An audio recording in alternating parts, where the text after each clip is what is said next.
Hey guys, it's Hovis here. I've got to tell you about a week where I almost had to come to blows with people. It was a rough week in real estate investing. Our operation put properties under contract that then fell out. We had tenants that were ready to sign up with us that didn't. We had contractors steal from us. We had a lot of bad things going on in the real estate investing world. We also had a lot of good things going on, a lot of wins. And the highs and lows of real estate is the topic of this video. You see, if you're involved in real estate investing for any period of time, you're going to have people that do some heinous things to you, sue you, steal from you, lie to you. You're going to be under contract the day of closing and someone's going to back out, and all that money that you thought you were going to make mentally going to be gone. You've already spent it. You're already on that cruise ship. You're already sipping that Mai Tai on a beach somewhere. And all of a sudden, it's going to come crashing down, and you're going to think to yourself,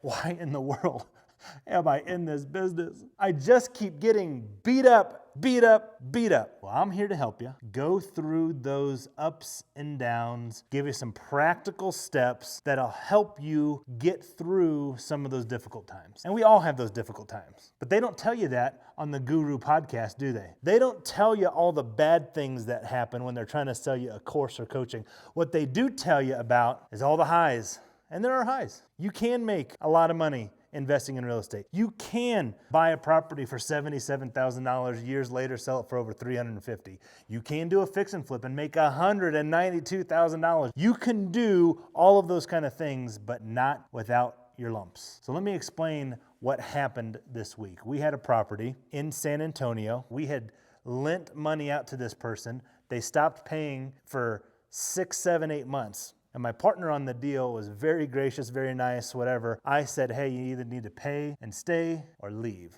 And so we did what's called a deed in lieu of foreclosure. We took the property back. We made it so that he didn't have any negative things on his credit, no foreclosure, didn't owe us a nickel, and could just walk away so long as he gave us the property. Now what we've got is this beat up house in San Antonio that we got to do something with. The good news is, earlier in the week, we didn't know what we're going to do with it, but your boy figured some things out, put it under contract, and it's supposed to close in a couple of weeks. The second thing that happened this week, we had a property that was a rental property of mine for years, put it out onto the market, had it under contract to sell for $250,000. Thought I was going to make a good sized payday, and because of the inspection, the first-time home buyers didn't want to deal with having a roof to get replaced, which I would have paid for, and they walked away. All that money gone. And if this had been my first rodeo, I would have been devastated. I was already planning to use that money for something else. But I've been there before. I've had sellers back out. It's not that big of a deal. And in fact, it's an expected thing. If it weren't for sellers getting under contract, backing out over little things, then everybody would be doing real estate. If it was clean and simple all the time, everyone would be doing this business, but it's not.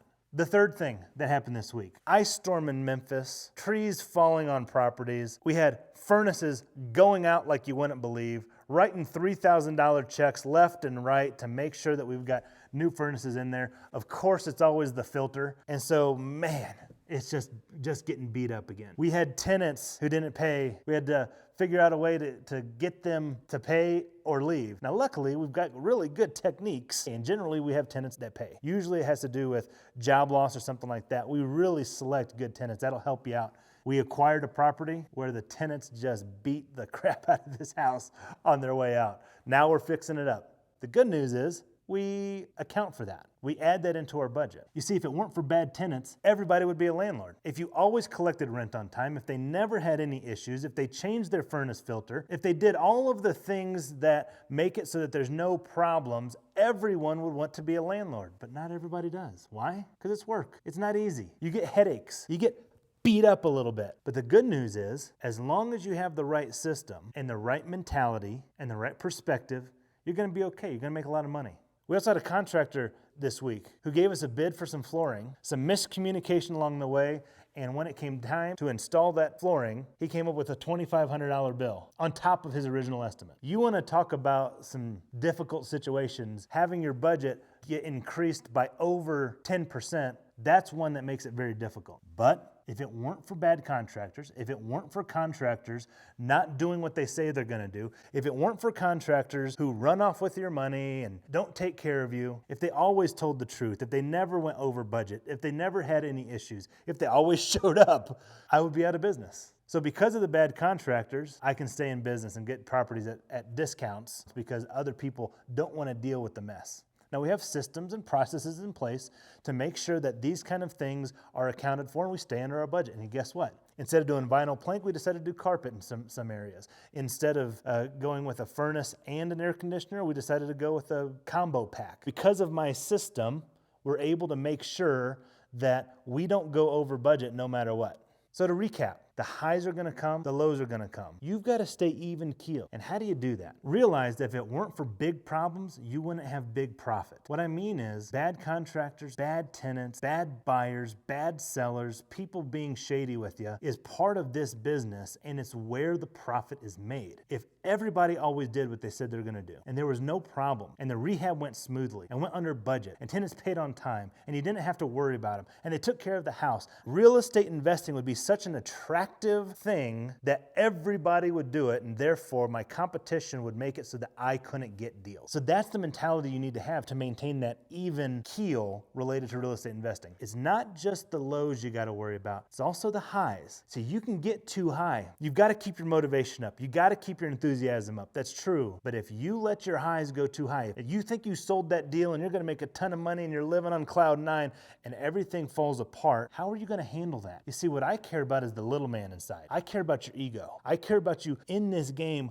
long term. You can't let those highs get too high. You've got to realize you don't make money until it hits your bank account. So don't cash that check mentally until you actually have that money. That's one technique that I've used, and we need to recognize that mental and emotional balance will keep you in this game long term. And where the real money is at is in long-term real estate investing success. One deal is not going to make or break you typically. There are stories of some big time deals, but not big enough to really change the trajectory of your entire life. Maybe the trajectory of your year, but not your entire life. You got to be in this business long term. Whether you're fixing and flipping, wholesaling, holding, whatever it might be, remember this, success comes in longevity. And I want to keep you in this game long term. Don't get too high, don't get too low. But when you do deposit that check and it clears, celebrate. Go to Topgolf, go to dinner, go on a trip. Go to the movies. When those wins happen, you need to celebrate. But know when your feet hit the ground the next day, all of that victory is over. It's the same mentality that champions have after they've won the Super Bowl. You see, Tom Brady wins a Super Bowl, celebrates, has a good time, goes on the parade,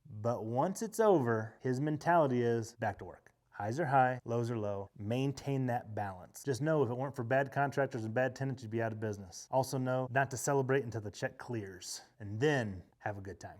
Thanks for watching this video. If you got anything out of it, please do me a favor. Like, subscribe, comment below, and I'll catch you on the next one.